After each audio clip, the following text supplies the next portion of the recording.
So I have two hot questions coming at me. A lot of observant people noticed I just switched cameras, a dramatic camera switch.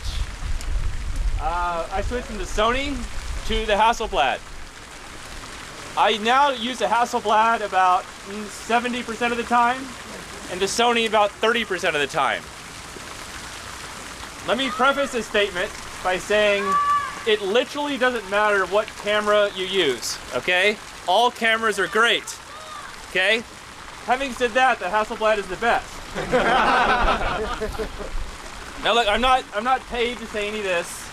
All these camera companies send me free stuff, okay? I get free Sonys, free Hasselblads, everything, and I'm very thankful.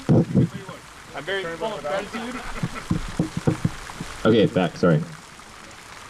So, I think you guys know that I'm very impartial. I don't know, man. You get some free microphones. Yeah. You have to call Sony. Yeah.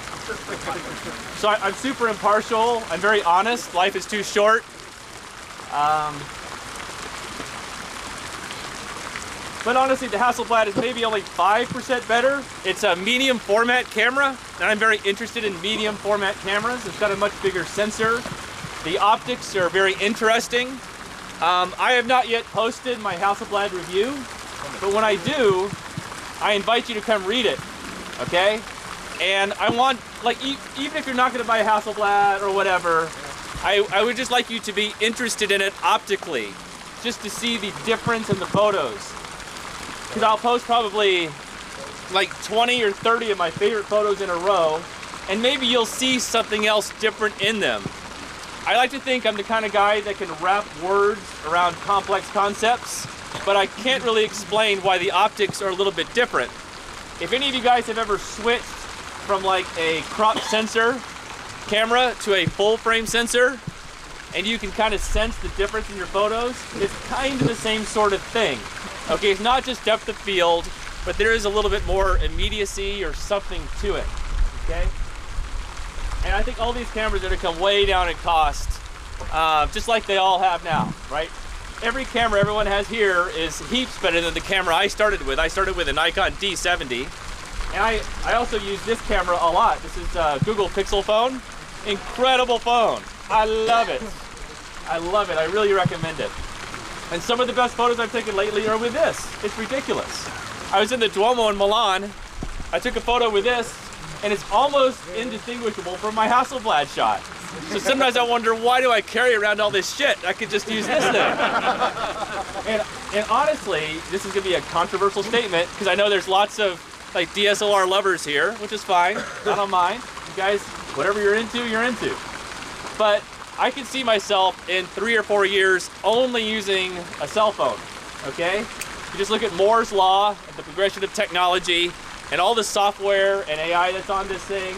Just incredible, all right? I had another question that you asked me, sir. What was it? About the switch. Oh, no, about you. No, you, sorry. So you might have also noticed that earlier I was doing handheld shooting, and now I'm using tripod. So now during the daytime, I only do handheld. I don't carry out a tripod because it's fast enough. Sometimes when I do HDR and take 3 shots, they're a little herky-jerky, but they're so easy to align, either with Photomatics or Aurora. Auto aligning works great. And I still mostly shoot in aperture priority with handheld and also on a tripod. There's a lot of photographers that'll try to make you feel bad if you don't shoot in manual all the time. Like you're not like a real photographer, all right? This is ridiculous. Don't let anyone tell you this. It says way more about them and their own insecurities than you. Shoot in automatic all the time if you want to.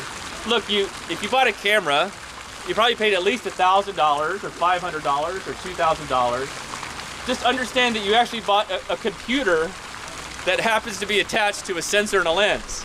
So this computer is incredibly smart, right? Use the computer. Let it choose. Automatic is very smart. 98% of the time, it will choose the same thing as a professional, okay? So don't let anyone make you feel bad about shooting in automatic. All right? Keep the questions coming. Come talk to me. Super nice.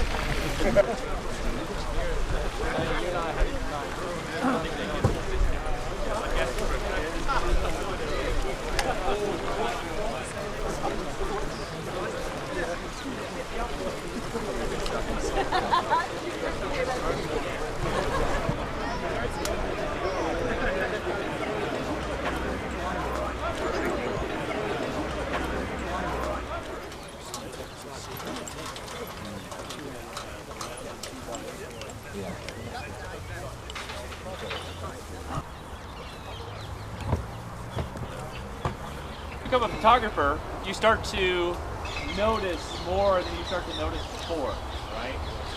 So just walking down here, I like these two pointy shapes. They're different. They're down this tunnel, which feels kind of nice. And you guys may not know this. This will make sense when I say it. You'll be like, well, of course. But like most of the photos I take are shit. They're just horrible. But I don't publish those. I have some friends, a friend named Tom, and he's obsessed with always getting like a portfolio shot. Like if it's not this world's greatest photo, he gets really frustrated. And I don't put that pressure on myself at all. I study a lot of the Impressionists. I'm big fans of the Impressionists. I'm probably more influenced by painters than photographers. I love seeing photography, by the way. It sounded snobby, I don't mean like that. But one thing the Impressionists would do that most people don't know is like a Monet or a Kaya Bach or a Morisot, they would go out into a field with like a really small little canvas, and they would set it up when the light was kind of weird, and they would just make a little study, like build up a muscle power that will help you make great works, okay? So don't be afraid to get little studies. Someone asked me a question, but I forgot what it was. Someone refresh my memory. Prime lens, right, so this gentleman just got a 50mm prime lens. I recommend getting a prime lens. It's great fun, because it's very limiting, and you have to move your body around to get the shot that you want. Prime lenses are also great, like this place I went today. The market is called, yes.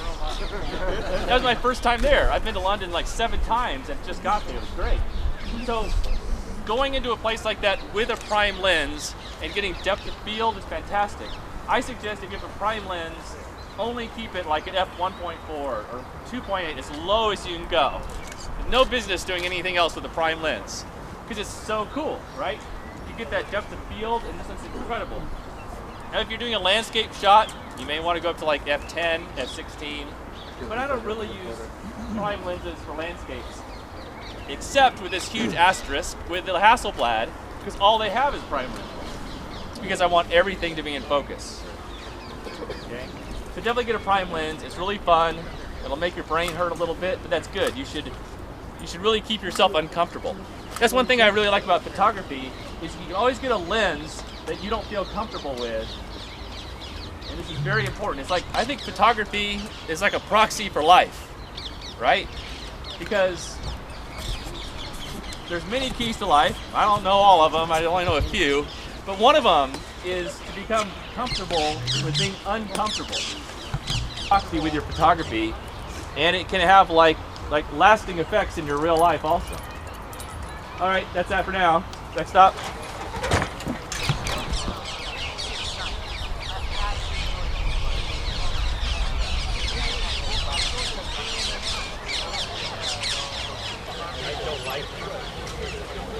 They always feel like shape and people that are really into self-control view that someone can see trees leaning in and their brain can kind of unfold that inception and appreciate it. It's the same way with HDR, right? There's a lot of photographers that are just angry about very and then we'll drive to Lyon.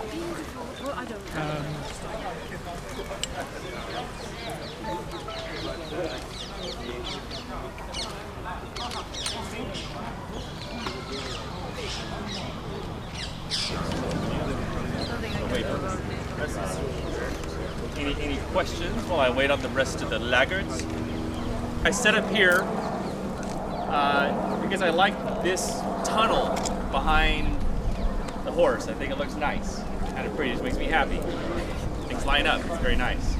You guys line up stuff really well in London, by the way. A lot of good lines.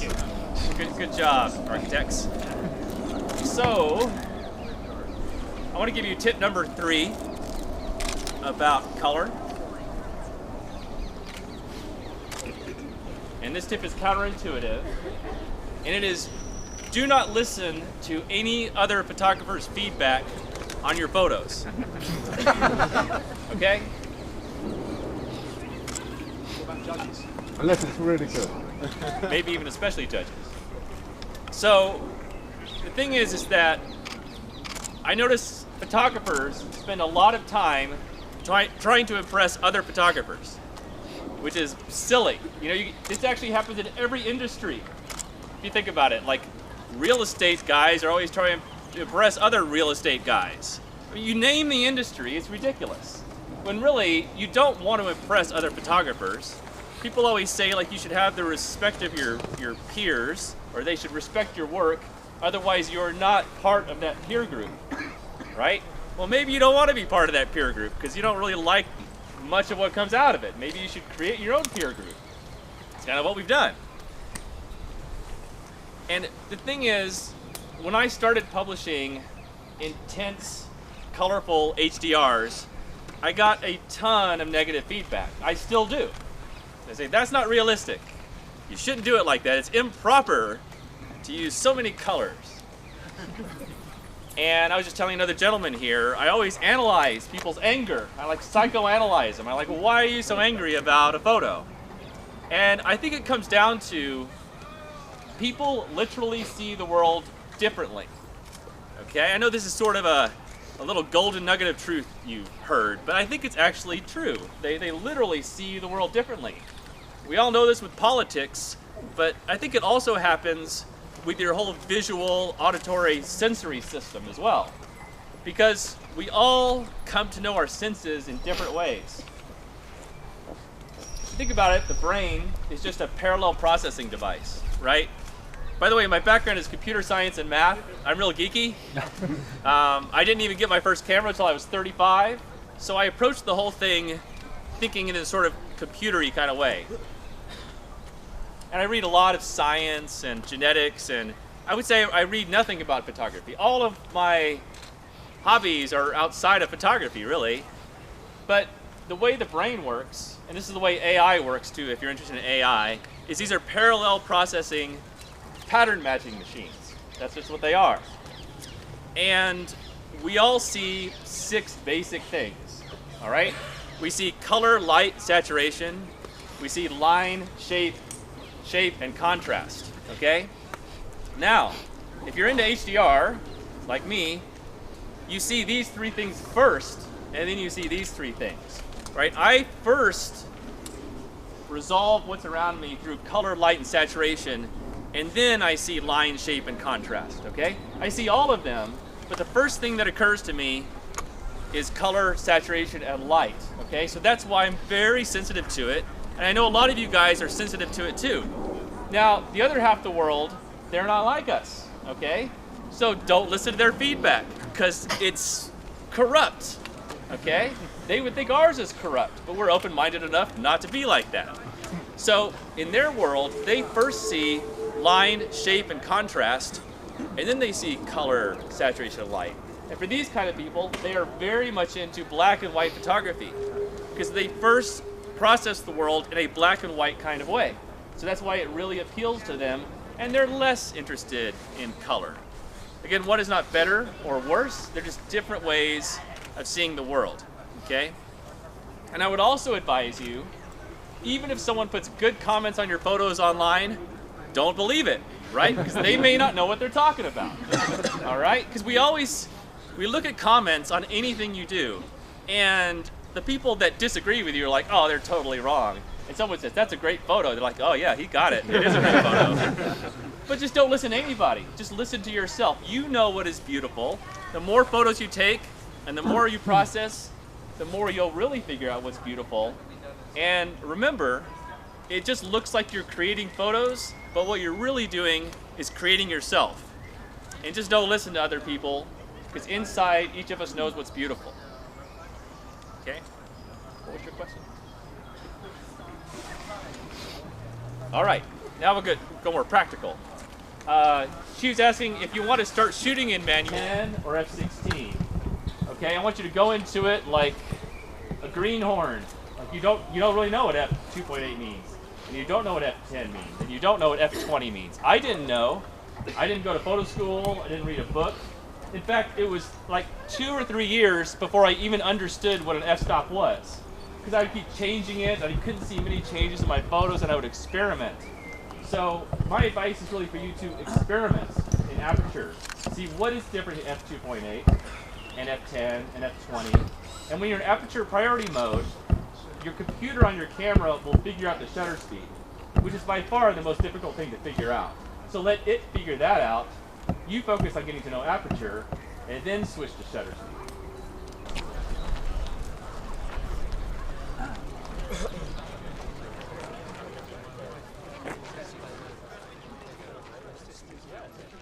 Oh, you had to walk.